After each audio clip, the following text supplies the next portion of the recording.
Once Easy Accents has been added to Google Docs, it is very simple to use. To access its features, go under the Add-ons menu and choose Easy Accents Start. A panel will appear on the right.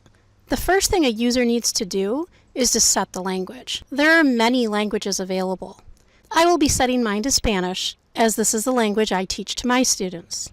Immediately upon setting the language, any special characters associated with it will appear on the right, and you can easily click on any of the buttons to insert the character into the current location in the document. And you can see that as I enter some special characters in Spanish as I type some text. As you can see, other popular languages, such as German and French, are available in Easy Accents as well, and setting the language to each one will display the characters available to use.